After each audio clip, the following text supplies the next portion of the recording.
It was instant love at first sight.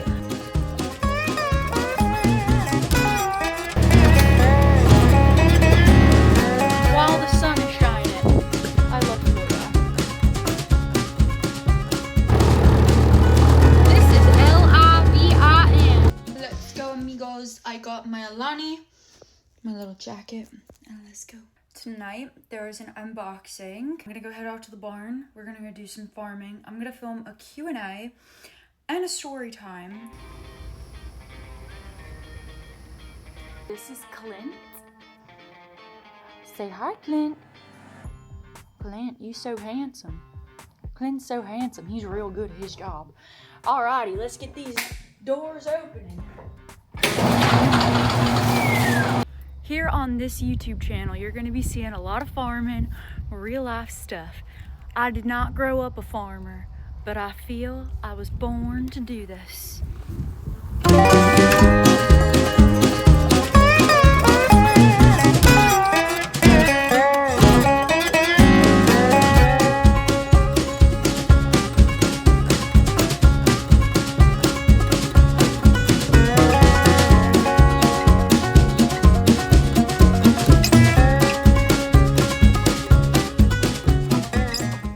Load up the RTV and let's go put some more hay outside.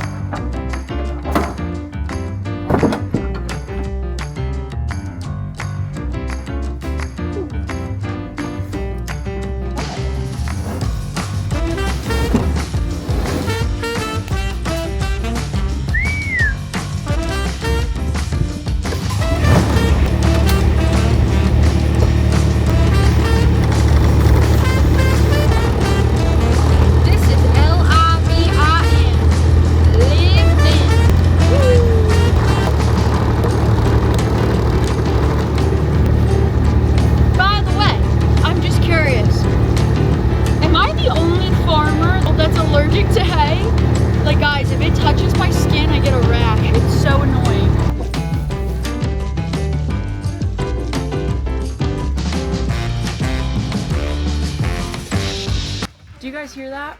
It's raining. Do you guys hear that? It's raining while the sun is shining. I love Florida.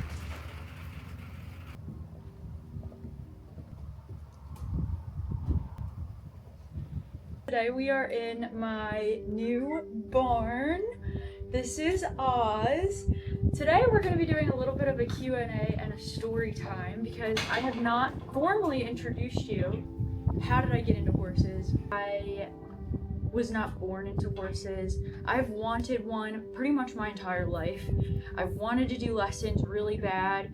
In the 5th grade, I wanted to do like the summer camps and stuff, and my friends did that. So I kind of like lived through them a little bit and dreamed about it, which is good because I feel like that is what creates the drive and the motivation. And yeah, so I started doing trail rides a little bit here and there, and then nothing serious.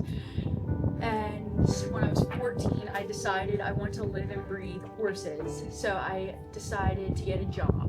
And I was like, how many jobs do I need to work so I can afford to get a horse? And then I was like, wait a minute, I really should drive first because I didn't live near any barns.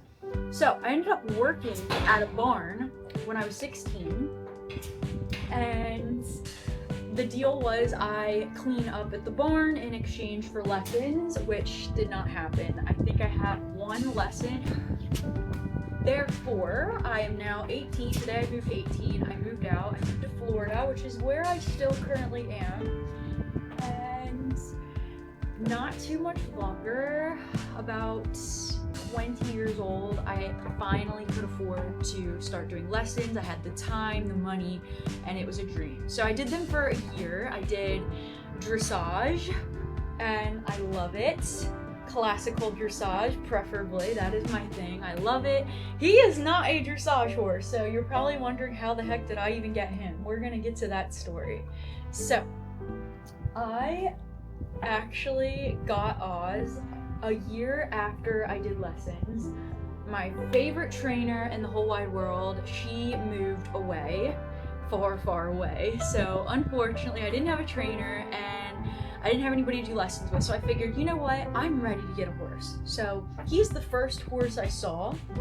He is the first horse I sat on, and it was instant love at first sight.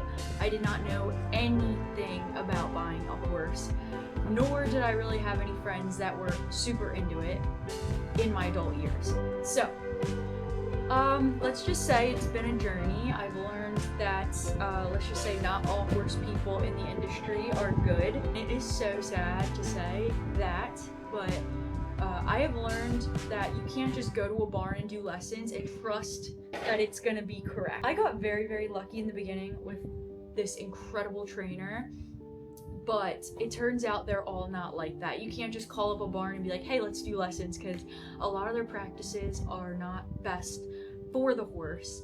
And I feel like the whole purpose of horse riding is the horse. And if you're not taking care of the horse, then you're not really horseback riding, are you? Let's fast forward to 2 years later. Okay, I definitely made some mistakes when I got him. Things that you should and should not do. I'm gonna make a whole separate video on that, and I really want to help you guys out, especially for you first-time horse owners.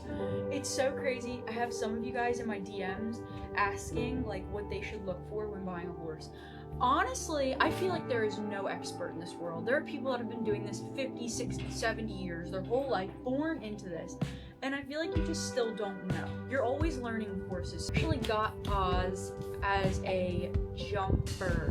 He was not jumping when I got him. He was actually in recovery still from a PFT injury. That is a major injury, not minor by any means. And to be honest with you guys, one of the biggest reasons for that can be confirmation and not good hooves. So take care of your horse's hooves, please. I have had him over 5 years now, and I'm just now learning more about his backstory. I was also told he's a Holsteiner, and he is not a Holsteiner. He was actually born from a thoroughbred. So quite the discovery all these years later. And his dad was an Oldenburg. Mr. Big Stuff here. No, Mr. Big Stuff. We've been on quite the journey. 2 years I could not ride him. So I thought it was training issues, but it really wasn't. Okay, so now we're on the road to recovery. Mr. Big Stuff here. After some major discoveries on year 2, year 3 we started the rehab process, and I'd say it took about 9 months. 9 months of rehabbing, and he was doing pretty good. My confidence was super low from riding. I never even really got into cantering or anything.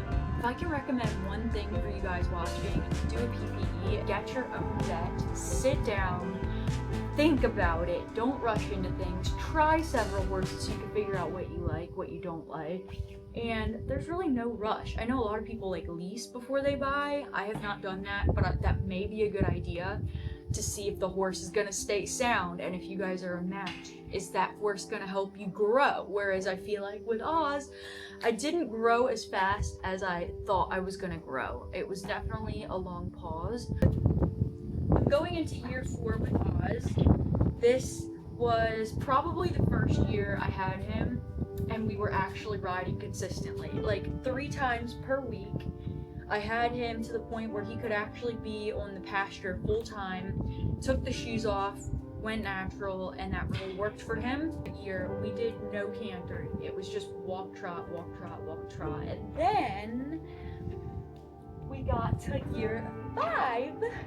Year 5 was fantastic. I've actually moved him closer to me so I could see him every single day for, about a year. And he was literally 10 minutes down the road. I saw him every single day, and it got to the point where I was almost 90% taking care of him, and I loved it. And the days I didn't see him, I'd be like really sad. So the dream has always been the long driveway, acreage, privacy, and freedom, and I feel like for the first time in my life, I'm out of a bubble. This is the dream. Do I recommend having a farm? 10 out of 10. I love it. I'm on month 3. 2 months ago, the stalls were installed. I've done a lot within the past 3 months of being here. And yeah, I can't wait to take you guys on this journey with me. If you guys want some more details on Oz and our journey and kind of like the start to where we are right now, I'm gonna have that available.